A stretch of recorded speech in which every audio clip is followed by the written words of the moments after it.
Welcome to another episode of Lucas Live. Welcome to the show. So glad to have you here. If you're watching us on Facebook, YouTube, Periscope, LinkedIn, I want to welcome you to the party. If you're listening to this as a podcast, I want to welcome you to the show. My name is Lucas Tyndale. I am the host of Lucas Live, founder, creator of Lucas Live Media. I am excited about our guest today. Miss Nikki Woods is going to be here with us today. Former senior producer of the Joyner morning show. She also is the CEO of her own business now, helping authors and others looking to make their name in media, podcasting, other things. Today is going to be an opportunity for you to hear from her. If you're watching this by replay, stay tuned. You didn't miss it, okay? You missed the live show. So yeah, you missed a little something, but you didn't miss it all. Don't turn away. Stay tuned. Stay with us. And enjoy the show. We're going to have a great time today. You guys know what we're about here at Lucas Live. Education, motivation, liberation. We want to educate you today. We want you to learn something new, something you didn't know before. We want you to hear something that sparks something inside of you. Then we want to motivate you, because what good is education without motivation? If you're not motivated to move and to change and to do, what good is a bunch of knowledge? We all know somebody who's super, super smart and sitting on the couch. You're like, man, you was the smartest at-home Jeopardy player I ever saw in my life.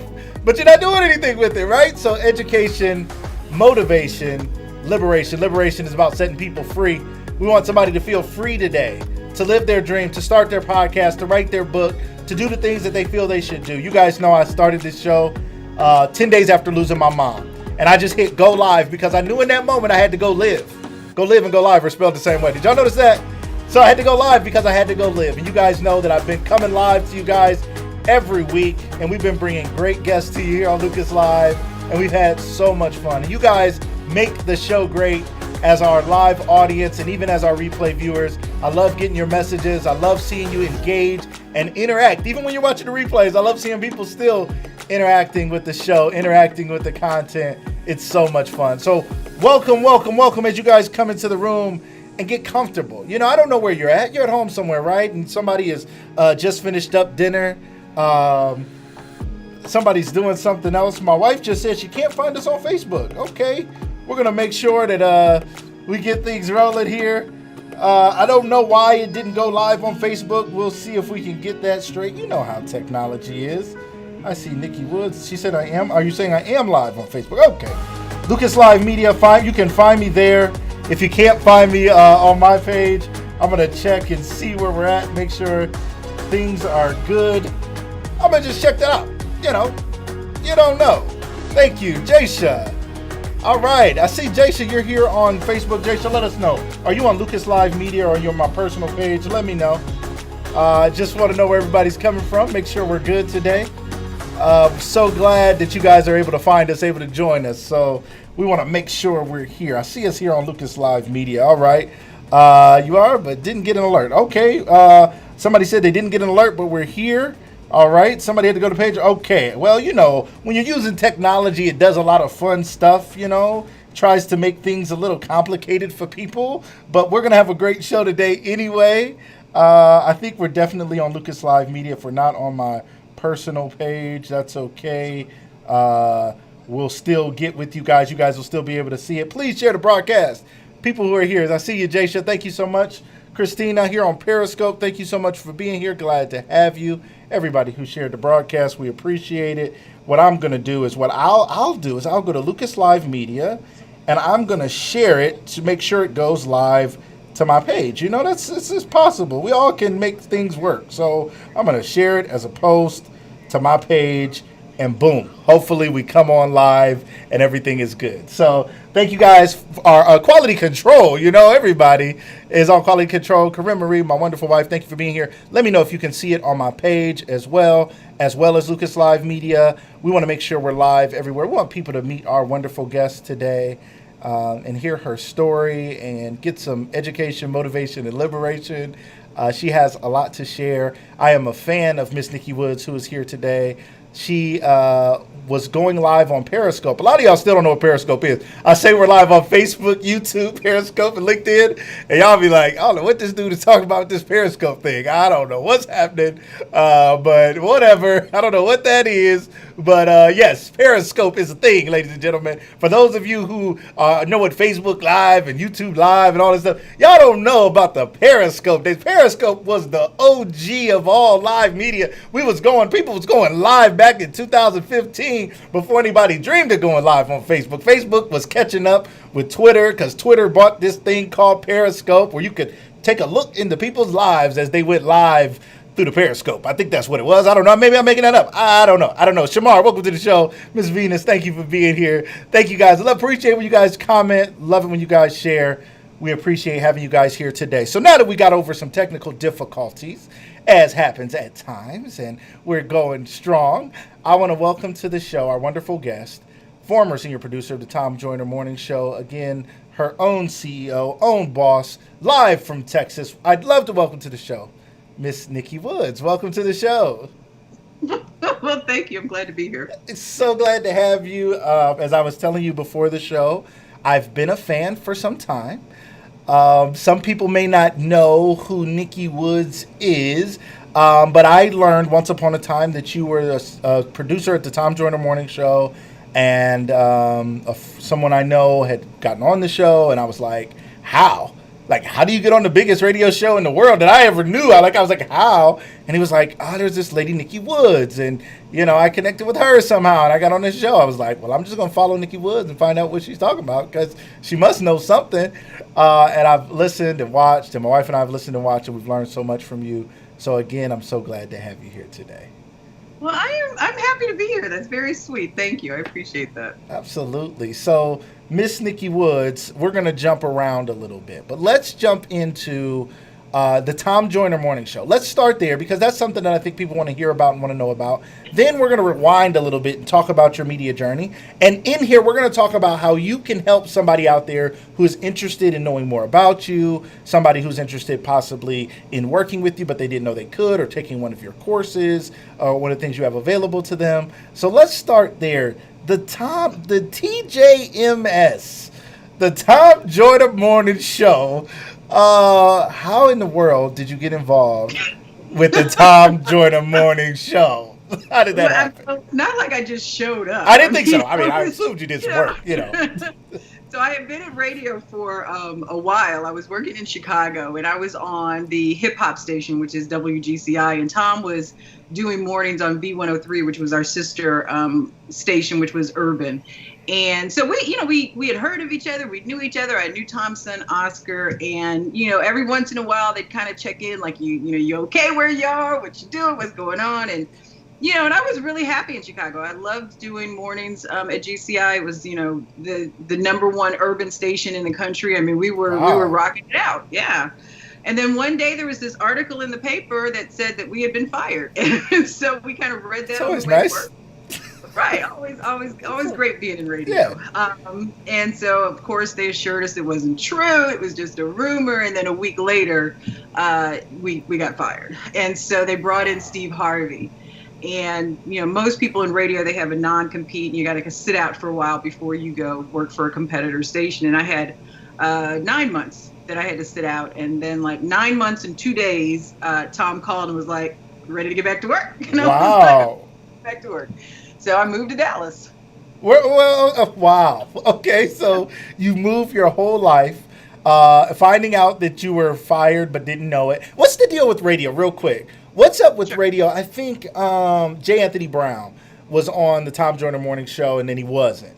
And then I believe it was something, I think I heard him on something, and he's like, radio is weird. Like, you can't, go out smooth. Like, it just has to be this cutoff of some sort. Or what's up? They never know what you're going to say. And so they don't want you ever to go back on the air after, even if you've quit, a lot of times they won't let you go back on the air. And so literally our show was done, and you've stolen all the pens, they escort you out of the room. They walk you, you get your stuff and you leave. And even though we weren't fired for performance or bad. I mean, it was just a financial decision. I mean, we were a really expensive morning show, and syndicated is just not that expensive, or not as expensive. And so it was, they say in radio, if you're not fired at least, one or two times, then you're really not doing your job and you haven't experienced radio. What? So yeah, nobody knows that. Nobody's heard that. We think it's all glamorous and fun and early mornings, maybe, but there are glamorous moments. Okay. It's a ton of fun. I mean, I had a ton of fun doing what I did, but I mean, it's still a business. And, if you look at a morning show like ours, which was $2.5 million a year just to pay the on-air staff. Wow. And you can get somebody, you can get a syndicated show because they're in so many cities, it kind of breaks up the cost. Yeah. For $100,000. What you gonna do? So they brought the Steve Harvey show, which was recorded somewhere else, syndicated, and you pay to host Steve Harvey on your station, and now you don't have to worry about the cost of your local show. Fascinating. Fascinating. Okay, so you find out, so you're fired. You sit out for the period of months. During that time, what was life like? Was it like, cool, this is normal? Was it like, man, I got to get back to something, I'm stuck in the middle? What is it like? I can't quite say the word that I want to say, but it was a learning experience. I will say that because I think I had a 5-year-old and a 4-year-old. Wow. And, my husband was like, well, you could just, they don't have to go to daycare. You could just stay at home. And I tell you, by the time I went back to work, I was insane. Wow. Like, I knew it's like great when you learn stuff early on. Yeah. So like I was a teacher before I went into radio, and I learned early on that I should not be in anybody's classroom. And I was thankful that I learned that early on. Right. I also learned that I am not a stay-at-home mother. That doesn't just naturally happen for everybody. I think they make it like all women can magically do it, but fathers can't. But I only want like 3 good hours a day. Okay. That's it. And some of them should be spent eating together or something, right? Right. Like, they get a great 3 hours. Yes. It's not like a crappy 9. Right. You know what I mean? Like, because mommy's irritated because they keep asking for juice. It's right. like, so yeah. I mean, you got to know yourself and know your role, and that is not my role. Right. So Tom Joyner, the hardest working man in radio, calls Nikki Woods and says, "You ready to come back?" What to do? What? What did he need? He's running the biggest show and the biggest urban radio show. What did he need you for? What was it? What was he? What he said? Come back and do what? He needed me. What do you mean? I don't know. I mean, I'm like, how does Tom Joyner? He seems so successful. No, that's a great question. It was a really unique situation. One, because he wanted me to come produce, and I was not a producer. I was an on-air talent. Wow. But the reason that he was really interested in me coming back, one is because he wanted me to still work in Chicago. So I did our affiliate in Chicago while I was still working for Tom. Okay. 2, he wanted somebody that understood on air and understood morning so that they could elevate the show, as opposed to somebody who had never done on air. And it's just a different way of doing things. So, and then 3, they were really interested because it was, social media was really starting to hit when I started with Tom, and they had no social media presence at all. Wow. So, I mean, I really went in and we put together a really small team, and we started Tom's social media because, I mean, facts are facts. Tom has been in radio longer than I've been alive. And so the audience was, they were dying, quite frankly. And so we had to grow a younger audience. And the best way to do that, because we weren't going to change who was on the air and we weren't going to change the music, was to go to social media and grow the audience that way. And it worked fabulously. That's amazing. So you come into the Tom Joyner Morning Show. For you had a successful show where you were the on-air talent, right? Correct. And now he's bringing you on. He's bringing you in. What is it like? What are the dynamics of a morning show? You said he wanted you because you understood, and he wanted you to kind of bridge maybe one generations as well as understanding behind the scenes and on air and helping the show grow in that way, which is genius, of course, right on his part, to bring someone in like you. What is it? We don't know. We're just up when we wake up, and we're in the car when we're in the car. We're going to work, or we're going to school. Like you said, he's been on forever. My kids still joke like, "Oh, I'm so glad." I don't know if they're glad it's off the air. getting older now, but they were like, Right. all those days on the way to school, listening to Tom Joyner and all of that. They were. We get it all the time. We're like, we were in the car with our grandmother going to school. I'm just like, okay, thanks. I know, great.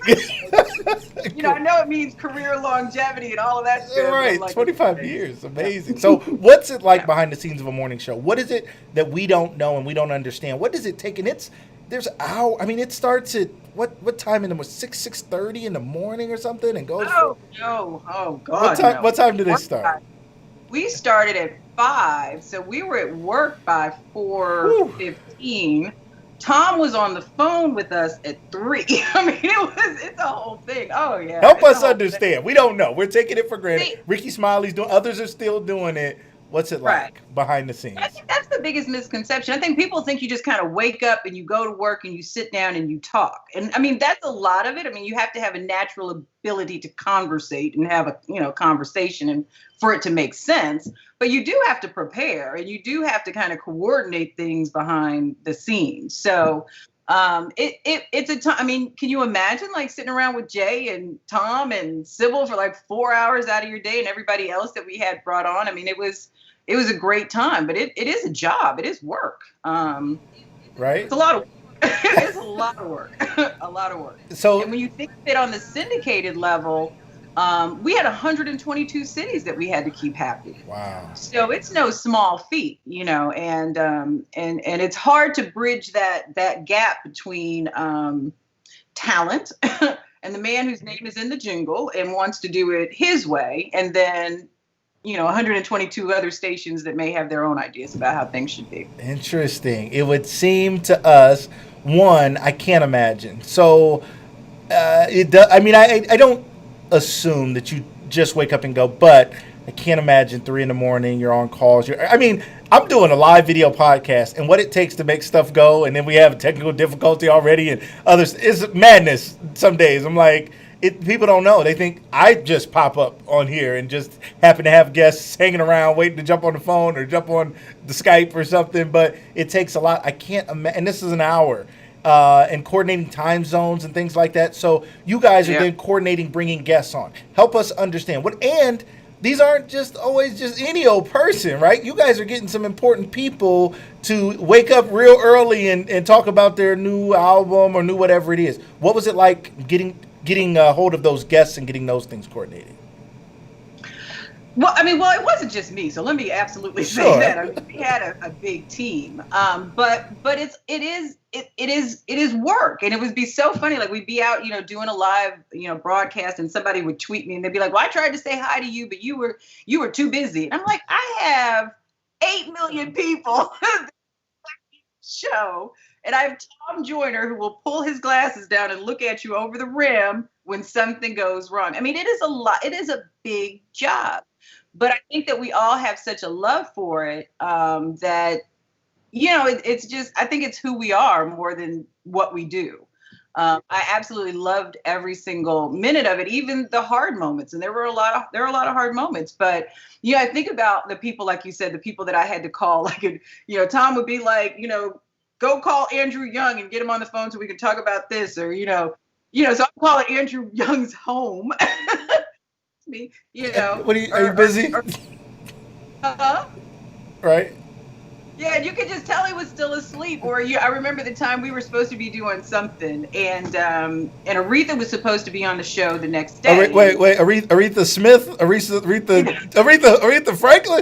Aretha Franklin, the so Queen. Aretha was supposed to be on, and that's Tom's queen, right? So you can't say anything bad about Aretha. Right. And so I'm sitting at home the day before, and I'm like getting stuff ready, and my cell phone rings, and I answer the cell phone, and it's Aretha Franklin calling me to make sure that I have the stuff for the show the next day. Like Aretha should not be calling me. Right. Like right. her assistant should be Somebody calling me. But it was Aretha, I'm sitting in my kitchen talking to Aretha Franklin and trying to call my dad on the other line. That's hilarious. I'm sitting there listening, talking to Aretha Franklin. Right. So it's like there's been so many great moments like that. Wow. But it's a lot of work in coordinating. I've had such a it's like a storied career. Yeah. It's the best part of it is the fascinating part of it is that when I was in Chicago, President Obama wasn't even senator yet. And so we went through that whole thing with him. Like, he would come up to the station when he was running for senator. And then right when I transitioned to Tom is when he decided to run for president. So we were right there in the fight. So we went to go to Chicago to the campaign headquarters, and it just was great. And so at the pinnacle of that for us was I got to take my daddy to the White House, to meet the Obamas, and it was, and my sons, and to see them going to the White House and meeting the Black president, and the president knowing who I am, because I don't think my daddy believed he really did, was phenomenal, And so it's like, that's amazing. Yeah, it's been great. See, and here on Lucas Live, what we like when people name drop, okay? Because people sometimes shy away from, like, I don't want to say names. We had a guest on Tuesday, and she had been on Oprah before, and she kind of read. I'm like, you was on Oprah. I was like, I kind of remembered that. I was like, you were on Oprah? She's like, yeah, I was kind of on Oprah. I'm like, because it's education, motivation, liberation. People are motivated when they realize people who they can watch live right now have met the Obamas or been on Oprah. They feel liberated, and they don't feel too small or too like it can never happen to anybody except you already have to be in that prestigious place. And fascinating enough, you said when young Barack was just Barack, the brother Barack over here in the Chi, before he was even a senator. You were in Chicago and watching his elevation and journey. And since you brought them up, what was that like for you? And why your father? When you talk about your father, what did it mean to him, and why was that so important for you to bring him into that experience? Well, I mean, a Black man growing up in civil rights. I mean, it was no. When they said you could bring somebody that, no luckily question. My mom got to come because she wasn't a sure spot. Now, it's really important that they see it. My sons see it, that he sees it. Now, of course, he almost got killed by the Secret Service. Oh, okay. My dad is a really confident man, and he thought he could just stroll right into the Oval Office, and you can't do that, as we've learned. And so he almost got tackled. But okay, hey, he's still alive. Right, he's still alive. Right, he's good. But it was just really important, and I think that I've had to sacrifice so much for my career because it is so demanding that, for my kids to be able to say that they went to the Easter egg roll and was rolling, eggs with Sasha and Malia, or really? To say that they got to ride on Tom's jet. I mean, the things that they've been able to do. My kids have met everybody. I mean, they sat on the stage when the Jacksons performed. It's just amazing. But it's those experiences that make the sacrifices, worth it. Amazing. So yeah. Help us understand. Let's rewind. Who are you? Where are you from? Tell us your journey a little bit, because somebody out there wants to get where you are, wants to do some of the things you've done, and they're not sure. Or someone's child, is in media at school, in high school or college, and they're like, I want to get somewhere with this, but I don't know how. Help us understand this a little bit. Where are you from? What was life like growing up for you, and how long did you know you wanted to be in media? What was that journey like? Well, I grew up in St. Louis, Missouri. Okay. Well, actually a suburb of St. Louis, Missouri. So, my regular middle class family. I have an older sister. My mom was a nurse until I was born, and then she quit, and then eventually she went back to be a school nurse. My dad worked for the government. He was also the mayor of the city that we lived in for a long time. He was always been involved in politics. Oh yeah, my daddy is. So he had to be the Obamas, and he was rolling in like, I'm mayor so-and-so, former mayor so. Give advice, right? Right. He actually had met him before, so this is his thing. He actually had met him before because President Obama went to the Black Mayors Convention or something. Okay. And got a chance to meet him. So he always is quick to throw that in, like, because he met him before me. So, right. It wasn't just your hookup. Right. And so it was a regular childhood. I mean, I was always very academically inclined. I was very quiet. I was kind of overshadowed by my older sister kind of thing. But I always loved stories. I always loved communicating and that sort of thing. And Mm-hmm. for whatever reason, everybody thought that I should have been a teacher. And so that's kind of the route that I went. Mm-hmm. And it just was not for me. I mean, I Wow. love the kids. And in some way I've gone back to teaching because I spend so much time with the kids, but in the Yeah. classroom, it wasn't my passion. Right. And to do something like that, it should absolutely be your passion. Absolutely. And so I don't even really know why I decided to go into radio. I mean, I wanted to do sports journalism. I really thought that would be cool. It would be something cool to tell people. Right. And I just was like, well, let's do broadcast journalism. And so I started out in sports. Where was this, in college, or this was after college? You had been a teacher and then Well, somehow. I went to college. I went to Howard University. Okay. Became a teacher, and then when I decided to go back, I did actually go back and get another degree in journalism. Okay. So I went back to school in Joliet, Illinois, University. I just did there. I did the what is it? The graduation speech. Okay. Yeah. Oh, you just went back and did it there. Yeah, I did. I gave the commencement I speech. thought, okay. Last year, not this year. Last year. I think you posted it on Instagram or something. Yeah. Okay. Yeah, last year. So I went back and got the degree, and I did sports for the local Joliet station and also the school. I did play-by-play for the men's basketball team. I did color. And then I worked with the NBC affiliate in St. Louis after I graduated, and it was an internship, and then got a job. And then I went to ESPN for a little bit and was like the sideline chick. Then, really? I didn't know that. I was a sideline chick. Wow. Right. And then a friend of mine called, Ken Johnson called, and he was in, we had been networking as I was looking for jobs and all that kind of stuff. Mm-hmm. And he was in Boston, and he was like, why don't you come check it out, see if you like it. And I fell in love with radio. Absolutely fell in love with radio. And that was it. So you went to him to go be on air?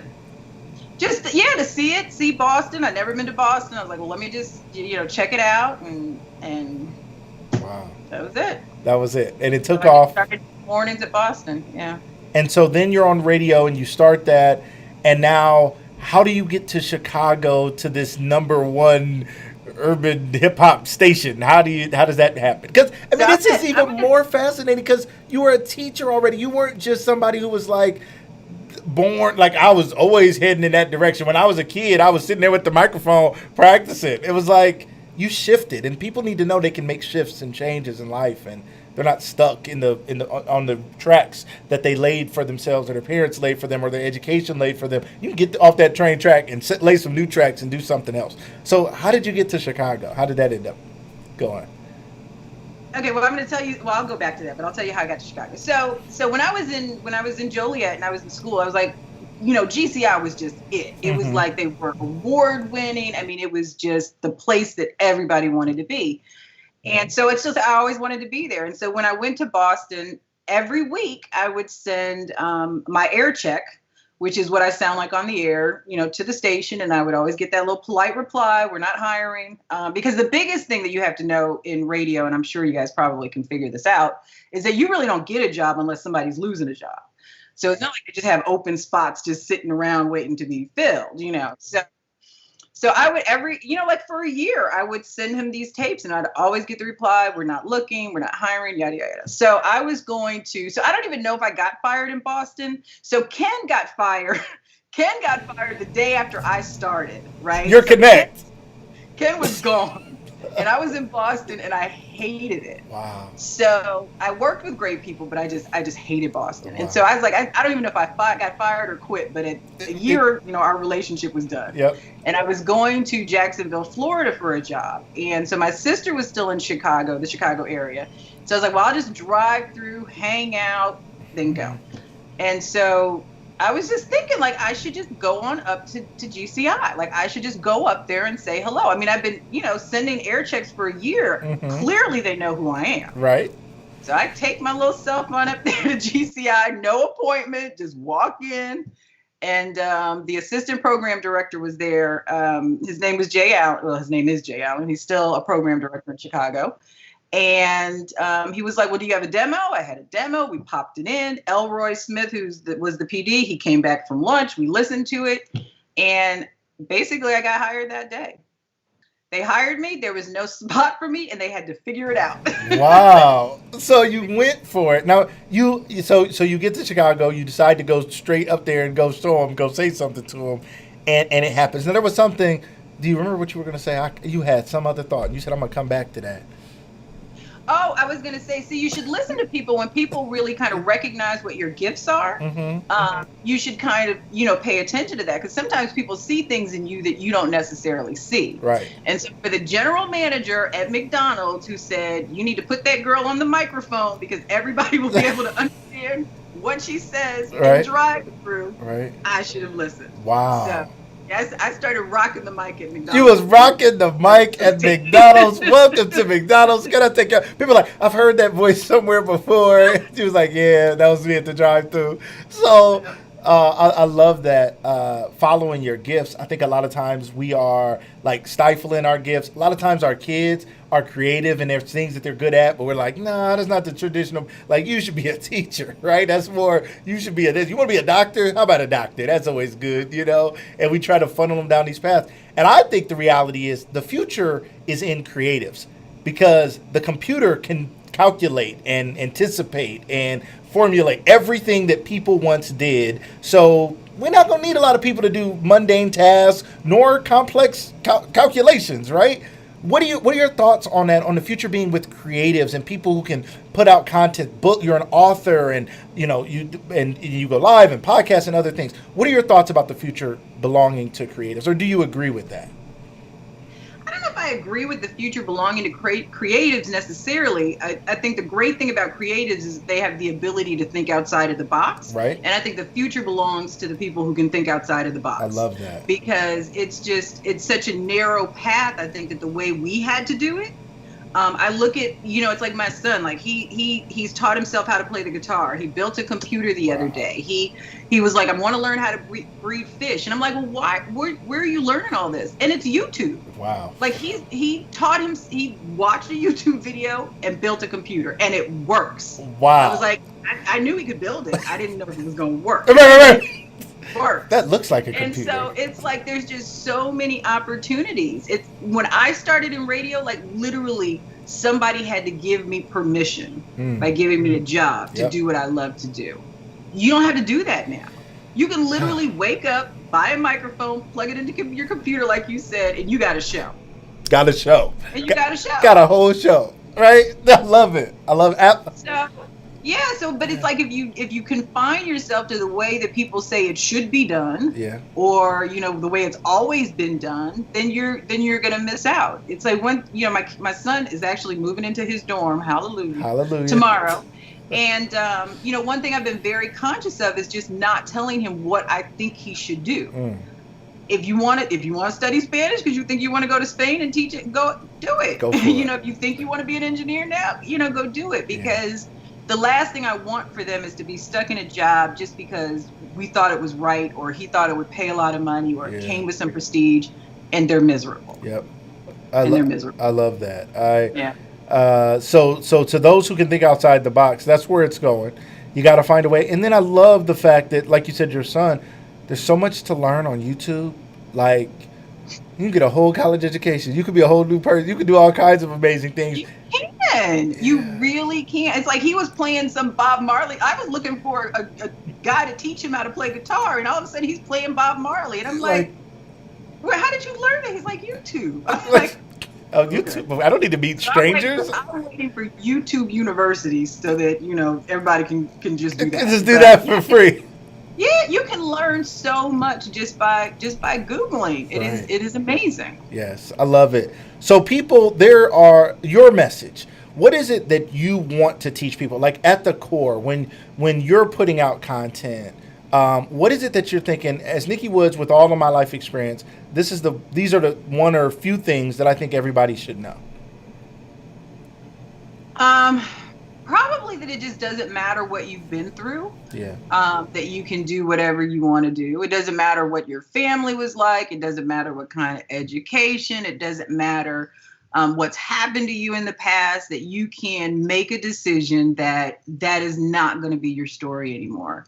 And I think that for me, because I have been like in the public eye for so long, there were things that I didn't want to share because I didn't want to be judged by it. I didn't want people to put me in some kind of they say, I didn't want to be labeled anything. But I think that what I have learned is that people sense that anyway. I think it's like you wonder why people are always hanging around you, and then, you figure it out. It's because you kind of have the same story. And so I think that it's time for us to stop using things, not necessarily as excuses, but as barriers to what you really want to do with your life. I was watching. Have you seen the Netflix show Love on the Spectrum? I haven't. What is? Okay, so it's about people on the spectrum. Okay. Dating. Uh-huh. And one of the things that one of the ladies on the show said that was so profound to me was that people ask her, like, do you wish you hadn't had autism? Do you, and she's like, no. She's like, I don't even know who I would be. Wow. If I didn't have autism. And I say that all the time because and people are like, well, why would you want to go through that? And I'm like, you don't want to in the beginning, right? But I wouldn't know who I am if I hadn't been through some of the hard things that I've been through. And it's like for me now, it's just made me so like there's nothing that can touch me. Like unless it's like my kids or nobody can do anything to me that will faze me because I've already been through so much. But people don't see that when they see me. Right. Because, they're like, oh, she's on the air, she's done this, she's been, and so she must have this storied life. And it's just not true. So I'm grateful for the life I've had, but it hasn't been all roses. So help us understand some of the things, whatever you're comfortable sharing, that wasn't roses for you in your life, because it does seem glamorous. You seem glamorous. Your life seems glamorous. And to the person, somebody looking at you right now, they're like, man, she's shining. Like, she must have always been shining like this. Like, I maybe they even think I can't be her because I've been through this or I've been through that or I'm a single parent or I'm struggling with I've lost my job. You're talking about losing jobs as a natural part of the industry you were in. I've lost job. It wasn't a part of my industry. It was nonsense in my mind, but it was the exact things that God was planning to get me where I am today. I wouldn't be here doing this. I wouldn't have the freedom. I wouldn't have learned all the lessons. So if you don't mind, what are some of the moments in life that weren't roses that helped you get where you are today?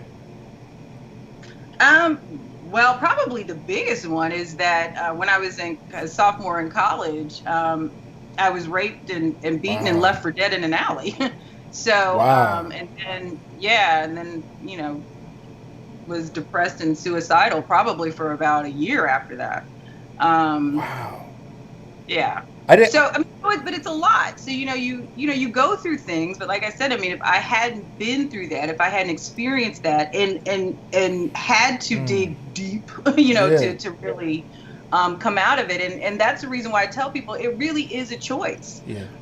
My dad came to me one day and he was just like, you can continue to do this, but then you're letting him win. You're making the choice to let him win over and over and over again. And so probably for about, and it's still a struggle sometimes, but probably for about a good 3 years after that, every day was a choice. Every day was a choice to get out of bed. Every day was a choice to keep moving forward. Every day was a choice to try to live my best life and make a difference. Yeah. And so, wow. So it. That's big. Thank you for sharing, first of all. I don't know if it's if it's easy to share or not at this point in life, but it matters to somebody because so many people have been through so much, especially women. I'm such a big advocate for women here on the show, and people who watch the show know that women probably outnumber men guests by quite a bit, and women's organizations and things. And it's somewhat a part of me giving back to my mom and, just realizing how so many women have been through so much, and there's so many untold stories. And we're fighting about political things and all these other things. And meanwhile, girls are going missing and being raped and being attacked, and even on college campuses and in the military and on the job, they're being, harassed. Just so many. It's just like, where is a safe place for our girls? Where is there a safe place for our women? And these stories aren't often told. And then, though, the stories are sometimes missed when the women who have been victims of those things have not allowed the person who victimized them to win, and they've become Nikki Woods, and they've overcome. But somebody's been through what you went through, and they thought, Well, I'm still dealing with the depression of it. I can't even, I'm scared to go out. How could I ever be on the radio? How could I ever do anything? How did you gain the confidence? And I'm sure something like that breaks down your sense of self, right? How did you gain the confidence to become the person that you are today? I'm stubborn as hell. It's probably what my That mama works, would say. right? You wasn't So, going down like that. but I want to go back to that because it's not easy to share. I mean, Yeah, it's never, it always, I have to pause before I actually share it. But it right. is necessary because if I don't share it, then there are going to be people that say, I can't do this because, Yes. Taraji P. Henson coming out about her being, depressed and suffering from depression. I mean, that's huge Yeah, because there are people that think, okay, I can't be Taraji or be like Taraji or be an actress because I have this challenge in my life. right. And so it's more important than ever that people, not just people in the limelight or the public eye, but that everybody shares their story. Yeah. Because I guarantee you, I have friends, close friends, that we've never told each other this. And then when we tell it, they're like, well, me too. Wow. And you're like, so there's so many women that, it's not, it's common and that's sad. I agree. It's common and that's sad. 100% agree. So, It's common and it's sad. Every girl I knew, every woman, growing up, even as a teenager, and I always had female friends, and I was always the guy who cared and who didn't want to see them in a bad situation. And I was blown away at some of the things they were dealing with, even in their own homes at times. And then as they grew, so many of them had these horror stories, really, these things that you think you see in a movie or hear on the news, and it was one woman after another. And sadly, they haven't even compared notes to say, I've gone through that. And what can we do to change it? Because we have to do something to change. And I always say the change also starts with our sons, right? So as a mother of two sons, what is it that you've taught your sons to make sure that you put out good men into society who can love and respect women, and then even possibly advocate and or at least know the value of protecting women? No, sure. J. Anthony Brown calls my sons the bodyguards because they're so tall, and it's been really, they're like 6'4" Wow. each. Yeah, they stand on either side of me, and it's impressive. Right. But it's been interesting to see them as they mature, because there was a situation not too long ago where there was somebody that was being really pushy in my home. Mm-hmm. And my son from upstairs with all of this bass was like, I think it's time for you to go. And I was just like, You might want to leave. I'm so blown away by it because I still see him at 6. Right. But Right. I think for me it was just really important that I show them, what I think that a woman should be and should be treated like, and they started, doing the things, opening the doors and, pumping the gas, all of those gentlemanly things.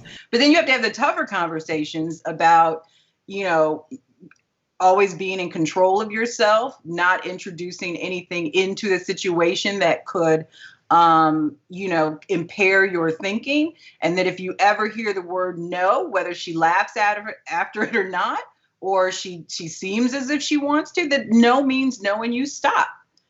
You don't even cross the line. You don't even open it up for discussion.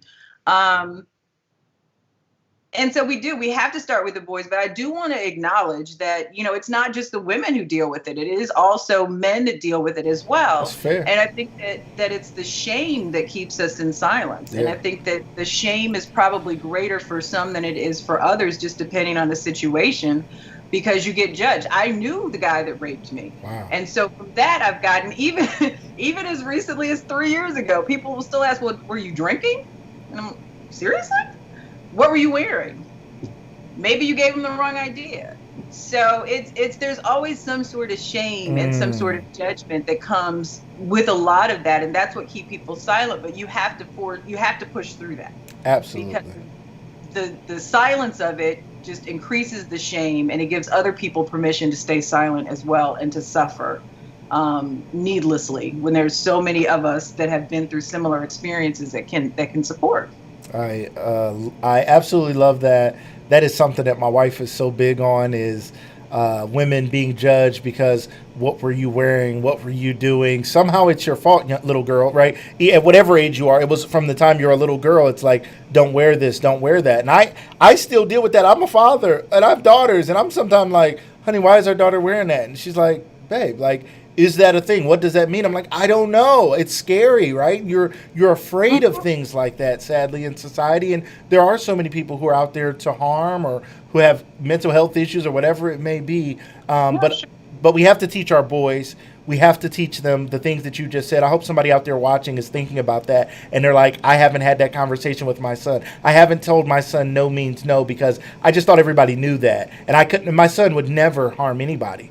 Well, everybody says that until somebody crosses a line that they sometimes didn't know they crossed. Now, of course, there's people out there viciously hurting people, and then there's other times where a young man was like, she was live. I thought she was, but we had drank a little bit, and then next thing I know, and they're all in a mess. So I love that. I love that. So Nikki, you're also an author.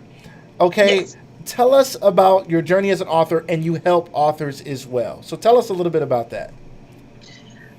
I think it just goes back to me loving stories. I mean, I grew up, reading novels. I really like fiction. I like the whole, the imagination and being able to go places, where maybe your present Yes. isn't as great as you want it to be. Right. Your imagination to be able to take you anywhere. But I also really love nonfiction because I love learning about other people's stories. So I've written both. Okay. Even though I think fiction is just kind of a sugar-coated nonfiction book because it's really all about truth and conversation. Tell my wife that she's a fiction writer, and everybody's like, who are these people? Because they sound like real people. She's like, it's loosely based on somebody. Everybody's like, it's some real stuff. But anyway, so yeah. Everybody always asks me, is that you in the book? And it's like, it's not me, but it's a conversation I probably would have and think that more people should have it. Right. So I don't know if the characters are really the people, but the themes absolutely Yes. are from real life. And Right. just a lot of it is just, an easier way to start a conversation than just hitting them with, facts and, theories and all of that kind of stuff. Right. But I just love the sharing of stories. I think it starts conversation. I think they're educational, they're motivational. And so writing has always been, a great outlet for me, Right. as reading has. And so helping people with stories that I know will impact the world and change somebody's life is just part of what I love. I love it. And so now you also help authors get their story out. What is it that you do? If somebody on here is an author or an aspiring author, how can Nikki Woods help them out? In a lot of ways. No. There's so much. Yeah, it's so many ways. So many things I can do. So, I'm really, my specialty probably is helping people build platforms based on that book. I mean, if you've written a book, so you know that you really don't necessarily get rich off the book. Right. But you can definitely leverage it to build something. So one of the things that I'm really good at is finding the uniqueness, even in fiction books, finding ways to monetize other aspects, whether it's speaking, whether it's a coaching program, whatever it may be, and building that. And then, of course, the visibility, which is what drives me crazy about authors. It's like they are so particular about their book, and they have to do 50 drafts, and they Right. it takes forever. The baby's not ready to meet the world, but they spend absolutely no time building a platform. Wow. And then when they sell 3 books, they're curious as to why. And it may be a phenomenal book, but if nobody knows that you've written a book and nobody knows that you're an author and all of that, what's the point, really? That's huge.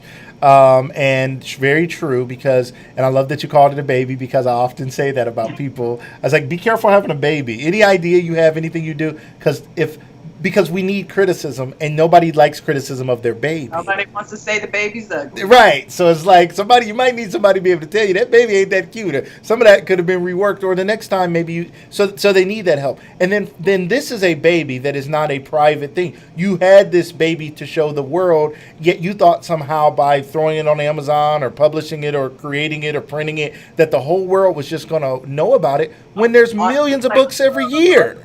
Right? Yeah. It's like It's not. It just doesn't work, and it's not easy, but it is so possible Right. to build that platform. I mean, it does take some strategy, it does take some creativity, it does take some work, but not nearly as much as it took to write the book. Right. So Right. it's like it's so frustrating to not see that work being put in, because I know the disappointment they're going to feel. Yes. When they can hear the crickets because nobody has picked up the book. Where So are all my fans? So I really, it's crickets. Right. It's So what do they do? So help us, give us some a little Nikki Woods media right now. Now you guys can find her at nikkywoodsmedia.com, and you can see courses that are already created, things you can already tap into, as well as potentially working with Miss Nikki Woods.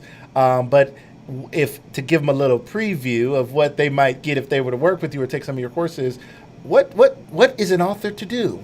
What are some things that they could do to help build a platform so that their book can be more than just a cute little thing they wrote one day? Well, the first thing is to stop talking about what you ate for breakfast and how cute your dogs are on social media. And that's for everybody. It's okay. Like, I don't telling somebody off. Go ahead. My mama is the only one on social media to be social. Like, she's checking on her grandkids, right? But the rest of us, like, we're trying to build something. Right. And so you got to share what you're trying to build. So I've had clients come to me and, they could be, they could work at NASA and be, an aerospace engineer, but they're talking about how cute their kitten is. And I'm like, if anybody Googles you, they're not going to put you on their news program because you're talking about your kittens and you're not talking about what you're an expert at. So the first thing that most people need to do is start really sharing what it is that they're passionate about. If they're, a fiction writer, start talking about the characters, start talking about, how you build and even an outline for a book, or how you decide, who the characters are.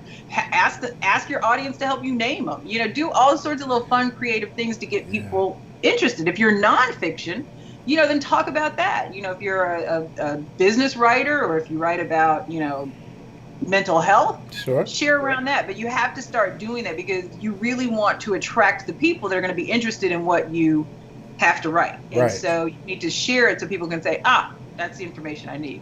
Because far too many of us still expect our family and our friends to make us best-selling authors, and that's just not going to happen. Not enough people. Yeah, it reminds me. Now, and they don't buy your book. Right. They want the free copy. Right. Yeah, they're not. It's like people start a business and they get mad because their cousin doesn't, come and buy the service. They're not your client. They're your family. Wow. We can't expect them to support us if they're not interested in what we have. Wow. Our producer here, Amanda Jean Dukes, our wonderful producer here at Lucas Live, who worked with your assistant and coordinated having you here today. She said these are great tips. This is important. I mean, these are great tips. This is because I think a lot of people realize that now there's no middleman. I can put a book out there. I can put an album out there. I can start a live video podcast. I didn't even know the word live video podcast, vodcast, video podcast existed when I started this. I didn't even think of it as a podcast. I was just going live. We're going to do a show. And here we are. And I had a guest. And I literally was watching. And this has been, I think, 4 months now. I was looking at the first episode. We're almost at 100 episodes already. And I was looking at the first episode. We've been going. Okay. It's been busy. And I was like, it was just so like, hi guys, here we are. I have a lot of energy, but still, when I look back at the first episode, it was nothing like this. But over time, I'm building a platform, and what I realize about this platform is it's positioning me for other things. People have reached out to me from all kinds of places, a publicist and some other people's publicists to say, I want my person to be on your show. I'm like, my show is not that big. Why would you want? Well, we like your show. We like the format. There's a lot of energy. We were thinking. So I've been exposed to so many things, business opportunities, other things because of this platform. And I never would have dreamed of it. I wrote a book once upon a time. And much like you said, while a lot of people got it and liked it and read it, and I've used it to coach people on relationships and the things that I'm passionate about, still, it wasn't something that just took off. And I was, you didn't call me at the Tom Joyner Morning Show, Nikki. What's up with that? I wrote a book. You didn't know it was there. Okay, that's what I was looking for. I appreciate that. Okay, that's what it was.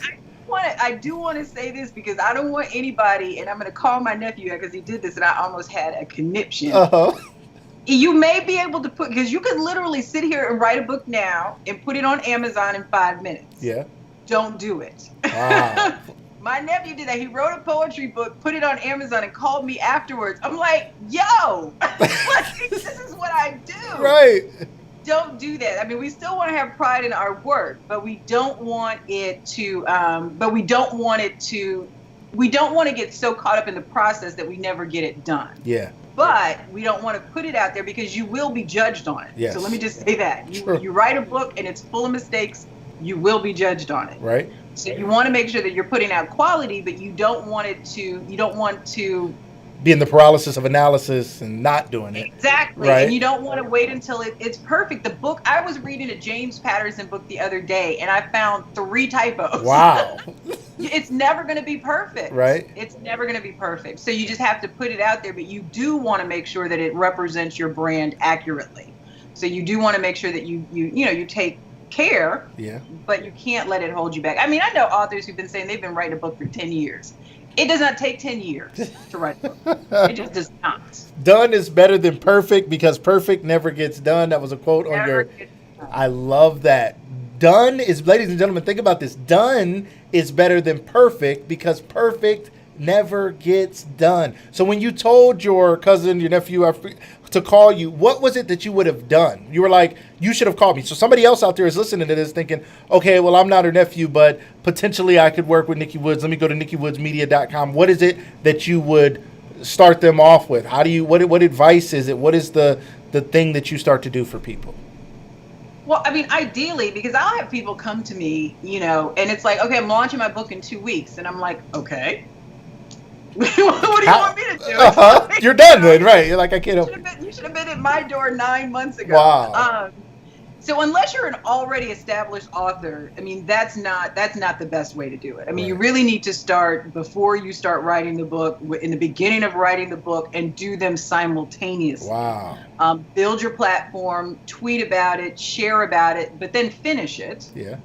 And promote it. I think another thing that I see a lot with authors, God bless us, is like we'll say it once and we think the whole world has heard us. Like, I can't put that again. People just suck. Yep. They didn't. Right. Only 5% of your timeline usually sees a post at one time. Wow. So, I mean, you just have to. We don't know that. We assume it's true. Wow. I understand. I hate marketing and selling as much as the next person, but it is necessary. And I think, and I shouldn't say I used to hate it. I don't hate it anymore because I think that when you hate it, it's because you don't think that what you have is of value. Yeah. But what I have is of value. And even if it affects one person, it's worth me saying it 10 times. Yes. Right? And so we have to make a mindset shift that we're not selling something. We're offering value. Yes. And in the world of even exchange, they're going to pay you for it. Yes. Oh, so, I love this stuff. It's a mindset shift that we have to get through that, we are offering value. I mean, if we didn't believe in it, we wouldn't be doing it. And for that, people pay. So now I have a book, I have a podcast, I have a blog, I have a website. I have something to offer the marketplace, right? Yes. You've been on CNN, Huffington Post, obviously you're on the Tom Joyner Morning Show. And now you help others also get to these places of prominence to get their work out there for free right now. How do we do it, Nikki? Just tell us. Just skip to the. I'm just talking like right now. Just real quick for Lucas Live audience. No. It's like wait. No, but give us an idea. Like people can work with you. What is it that you're helping them do? Well, I'm helping them with visibility, but the media is a major part of that, and that is certainly my unique value proposition. I mean, I know the media. Yes. I'm still a part of it. I've been a part of it for so long. I think there's a few things that I would say that I think that most people miss the mark on, and even really seasoned publicists. I was telling people the other day that I was looking for interviews for a client of mine that has a podcast, and this publicist sent me an email that had so many typos and very little punctuation. And I almost wanted to, because she told me who her client was. I almost wanted to reach out to her client and be like, you are being done a service. Right. Really. Right. So there's a few things. So the biggest thing I think that most people don't get is it really is not about your book. I mean, even for Beyonce, it's not about the song. It's not about any of that. It's about the value that you bring the audience. And as a producer, it is not my job to sell your service, to promote your business, to sell your book. That's not my job. My job is to make sure that the audience is getting value from whatever we do, whether it's a song that we play, an interview that we put on, whatever it is. And so most people, when they pitch the media, the first thing they start with is, I just released a book. I want to come on the show and talk about it. No. Who cares? No. Right. Why would I open up 8 million people because you want to sell a book? Right. That's not my job. Right. Now, if you wrote a book about relationships and you can help a single woman get over a broken heart so then she can find love again, Sure. that's 98% of the people in my audience. Right. Absolutely, I'm going to introduce you to them. Right. But you got to start with that. Yeah. And just because it's wrapped in a book doesn't make it less valuable. Wow. But it's not about the book. It's about the value. Woo! So lead with the value. Yes. Lead with the value. Anybody else getting something here today? This is awesome. Let's please, yes, lead with the value. And then also do remember the basics. Like, it's too easy now to find out that my name is Nikki. It's spelled with 2 K's and 1 I. Yeah. And I'm not the producer of the Steve Harvey Morning Show. You can Google me and find that out. So don't ever send me a pitch that has my name spelled with a Y and has Steve in it. Somebody actually sent me a pitch that they had sent to the Steve Harvey Morning Show. And they literally just changed the name, nothing else. Wow. And why? Why would I do that if you have no value for my audience? Right. For the show, for the audience. Right. You couldn't even take the time to change a name. Right. So it is the little things, and it's like I said, it's too easy now to Google, to find somebody on Twitter, to figure it out. So figure it out before you pitch. And then I think the third thing is to realize that you don't have to go straight to CNN for media to make a difference in your business. Okay. So I've had people come to me and they're doing an event at the church, down the street, but they want to be on CNN. Why? Right. Like, people aren't going to drive from New York. Right. They're not coming from Atlanta. So if you want to just fill your conference, then focus on local for that. Yeah. I mean, it's just a lot of things. People want to skip and go straight to Oprah, but, there are podcasts now that have 1 million listeners. True. Yeah, which we will here on Lucas Live one day. Absolutely. You're almost there. I mean, it's very possible. Yeah. So, but even if you think about it, if you have a business that provides a service and you get 5,000 people, right, listen to you, 2,000 people to check you out, right, 500 people to buy, are you gonna say no? Huge, right? No, that's huge, right? Absolutely. So, I mean, you want to, and that's why I love shows like this and I love podcasts, because you can go straight to the people who need you, because podcasts are so specific nowadays. Yeah. I mean, if you want to decorate a camper and put it out in front of your house and sell lemonade, there is a podcast for people who want to decorate a camper, put it out in front of their house and sell lemonade. Right. There's everything that you would ever want to talk about. So podcasts, it's like people are like, oh, well, nobody listens to podcasts. Yeah, they do. They do. Yes. Yeah, and they're your customer, which is the most important thing. So you just want to be very careful about turning down things to try to get to Oprah, because, that's not always the best avenue for everybody. Fascinating. I think so many of us miss that. I think so many of us want the glitz and the glamour. And I think even in doing this show, one of the things we learned was there's so many people locally who other people locally know, and then they know me locally. So some of those episodes are the biggest episodes. And we're like, wait a minute, we had so-and-so who was on Good Morning America and all these other shows, and they built this big business, and they're here, and it had a good, people watched it, but it was nothing like local officer Lamar Sharp. We have a local police officer. He's a black police officer. He is the epitome of community policing and has been doing it before anybody knew what community policing was. He's passing out candy and renting out the ice cream truck, going to communities, giving it out to kids and serving people and mentoring and doing all these things. The turnout for a show like that is incredible, So even as a host, sometimes I think we shortchange the local stories. And then homegrown is brilliant, right? Like, always want to celebrate somebody that has grown up in our city and done well, or has done something impactful. Right. So I had a girlfriend, and she's a publicist too, and she always says it's easier to get famous in your backyard than it is, across the country. Right. And so even if you're in a small town, I mean, like, New York may not be of benefit to you, but starting and getting some momentum, because see, what happens is once you start getting your name into on the radio station or on the website or in the newspaper, it shows up on Google. And so then when people are searching for somebody who likes to decorate campers and put it outside of their house and serve lemonade, your name is going to pop up. Right. And they're going to call you. Yeah. There are many times for the Tom Joyner Morning Show that we had to get a financial expert on, and I couldn't find somebody, and I'm just Googling to see who pops up. Wow. So, I mean, you want to start. You don't want to wait for CNN to call you. Please don't. Yeah. You just want to start. I love it. I love it. I love it. I love it. You've offered us so much value today. This has been so much fun.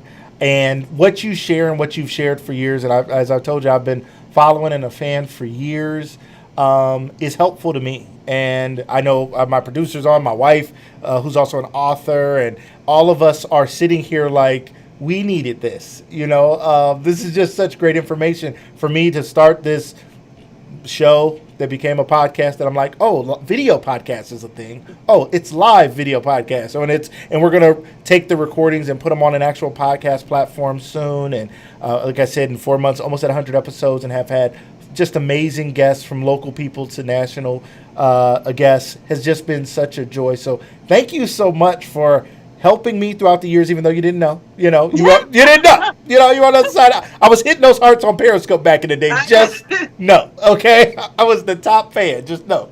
And then your words of wisdom today have just been phenomenal. Before we end, I would love for you to just share with us some of the names of the people you had a chance to meet. Because I think there's somebody out there who sees these people out there and they think, I could never meet that person, almost like they're not real. I saw a video of you and Charlie Wilson, and you're sitting arm in arm, like right there, talking to Charlie Wilson about hats or something. Like, it's just Uncle Charlie. Like, wait, she can't just be chilling with Uncle Charlie? So if you don't mind, just for the dreamer out there who's like, man, I don't know if I could ever meet those people or get there, who are some of the people you had the opportunity to meet throughout your career?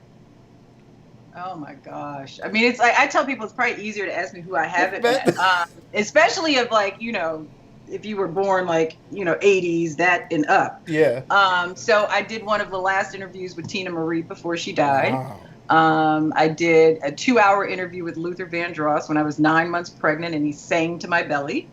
Let's see. I've known Tyler Perry for 20 years, and my oldest son's name is Tyler, and so Tyler always jokes that Tyler is Tyler. So, right. So I've known him that long. That's amazing. I knew Genuine before Pony came out. I did one of the first interviews with Genuine. Wow. Smokey Robinson, Aretha Franklin, just so many people. All of the Jacksons. Wow. Jay-Z. I mean, just all of. I knew Kanye before anybody knew who Kanye was. Really? Wow. Yeah. He's consistent in his crazy. He was crazy then, crazy now. He was crazy when nobody knew him. So this is not a new crazy. Okay, thank you for clearing that up.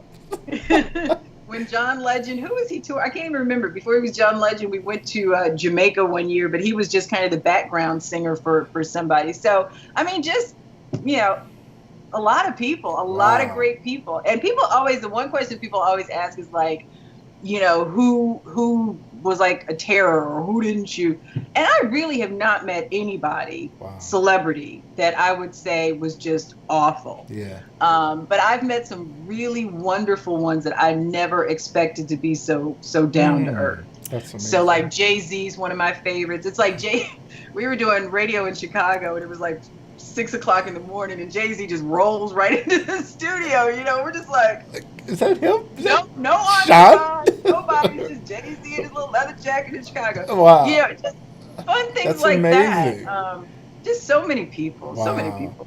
That is so cool, and I appreciate you sharing that with us. And I know sometimes people meet celebrities, and it's like I said before, like, oh, I don't want to name drop, or oh yeah, I met him, and it doesn't change who you are. It just shows that you are a person who had an opportunity to meet these people. It shows that these people are people, not to diminish what they've accomplished, but at the end of the day, they're people. And if the platforms we have and the things that we're involved in add value, we can attract those people. Mm-hmm. We can engage with those people, and our work can be recognized by meeting the Jacksons and the Obamas and Mr. Sean Carter and many others. And that's just fascinating. So thank you so much again, Nikki. I am honored that you were willing to be on the show and support what I'm doing. So thank you. I'm honored to be here. I've enjoyed the conversation. I think, like it changes lives, and so I'm just really proud of you for pulling that trigger and for stepping into this and being so doggone consistent. 100 shows in like 4 or 5 months. Crazy. That's awesome. Thank you so That's much. awesome. It's madness, but it's so fun. Shout out to Lynette Beatty, my manager, and Amanda Jean Dukes here in the comments, who is my producer, and those are people who came along and saw that I was carrying a heavy load, and they said, we want to help you, right? My manager had never managed before. Amanda had went to media school and hadn't had an opportunity to produce, and they said, well, let's work together and let's build something together, and here we are. And I'm excited about it and excited about the future of the show. And I will be in touch. And I looked on your website at some of the courses you offer. And as much of a fan as I've been, I have to admit I haven't been a customer, but that's going to change today because I see some courses that I'm going to purchase today, because I need what you have and it's there for people to grab. So there are some on-demand courses that are already available. Before we close, at nikkywoodsmedia.com. Just give us a quick pitch on what we can do there. And then how can people work with you a little bit if they want to go deeper? Well, so I do a lot online. I mean, my whole thing is because PR and what I do can be really expensive. I will just say that it's not like the Honda. It's more like the Mercedes, right? Right. And so for a lot of people that I have, a heart for, which is entrepreneurs that are kind of just starting out, it's not something I would necessarily recommend. Mm-hmm. And I think that there's a lot that you can get done on your own before you actually hire somebody to do it. Right. And so that's why I'm so passionate about doing interviews like this and doing my own lives and putting out material so that you can kind of do it yourself or hire somebody, that's an assistant or something to help you with it until you're ready to do it, because it's just not the first thing I would suggest for somebody that's starting out in business. Right. So I would love for you to go and to look at the courses. I mean, I'm always available for a conversation or a question, but I would start there. Awesome. And you heard it. I know my Amanda's watching, and she said she's always available for a conversation. So we're going to start calling her every Tuesday at 9 for our coaching session. No, thank you so much. I make my money by talking. So. All right. Well, we're going to have to sign up for our team mentoring or something. We're going to have to do it. So thank you.